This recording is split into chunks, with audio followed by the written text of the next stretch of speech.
வணக்கம். ஐயாவோட 89 பிறந்த நாள். ஐயா வந்து இன்னும் 100 ஆண்டுகள் வாழ்ந்துருக்கணும்னு எங்கள் மனசுலலாம் எல்லாருக்கும் ஏக்கமாக இருக்குது. இருந்தாலும் அவர் ஒரு சாதனையாளர், மிகப்பெரிய சாதனையாளர், இந்தியா லெவலில் பெரிய சாதனையாளர், பத்மஸ்ரீ விருது வாங்கினாங்க.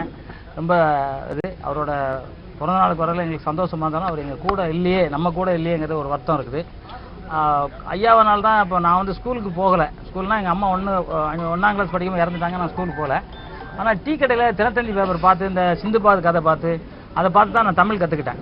நான் மட்டும் இல்லை, நிறைய ஹீரோஸ் வந்து படிக்காமல் வந்து இந்த ஹிந்தியில் இருந்து வர்றவங்களாம் நாங்கள் வந்து தமிழ் கற்றுக்கிட்ட தினத்தந்தி அப்படின்னு சொல்லுவாங்க. தினத்தந்தி படித்தவங்க எல்லாருமே இன்றைக்கி கொஞ்சம் ஓரளவு பெரிய ஆளாகிட்டாங்க. அவங்க வந்து அவ்வளோ ஒரு இதாக இருக்குது. இப்போ ஐயாவுக்கு வந்து தமிழகத்தில் வந்து எங்கேயுமே ஒரு சிலை வைக்கலை அப்படிங்கிறது எங்களை வந்து நிறைய பேருக்கு, ஆயிரக்கணக்கான லட்சக்கணக்கான கோடிக்கணக்கான பேருக்கு அந்த வருத்தம் இருக்குது. ஐயாவுக்கு வந்து ஒரு மவுண்ட் ரோட்டில் வந்து, ஏன்னா இன்னைக்கு தினத்தந்தி வந்து உலகம் முழுவதுமே தினத்தந்தி, இன்னைக்கு எந்த நாட்டுக்கு போனாலும் தினத்தந்தி பேப்பர் வாங்கி படிக்கலாம், அந்த அளவுக்கு தினத்தந்தி இருக்குது. இன்னைக்கு பத்திரிகை எல்லாமே இருக்குது. அதனால் அரசாங்கத்துக்கு இன்னைக்கு 89 ஆண்டு விழாவுக்கு நான் வந்து மனமாற ஒரு வேண்டுகோள், நான் மட்டும் இல்லை, எங்கள் சமுதாயத்தை சேர்ந்தவங்க மட்டும் இல்லாமல் என் கூட தமிழ் கற்றுக்கிட்டவங்க அத்தனை பேரும், தமிழ் மேலே பற்றுதல் உள்ள அத்தனை பேருமே ஐயாவுக்கு எங்கெங்கேயோ யாரோ வெளிநாட்டில் உள்ளவங்களுக்குலாம் இங்கே சிலை இருக்குது, வெளிநாட்டில் உள்ளவங்களுக்கு தான் தெரு பேர் இருக்குது.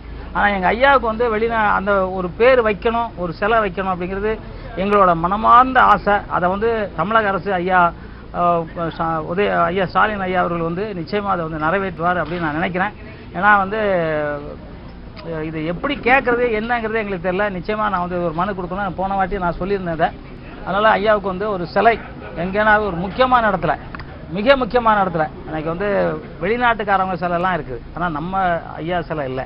அப்படிங்கும்போது ரொம்ப சங்கடமாக இருக்குது. அந்த ஐயா சிலை இந்த 89வது பிறந்த நாளுக்கு ஐயாவுக்கு சிலை வைக்கணும்னு ஐயா வேண்டி கேட்டுக்கிறேன். நன்றி, வணக்கம்.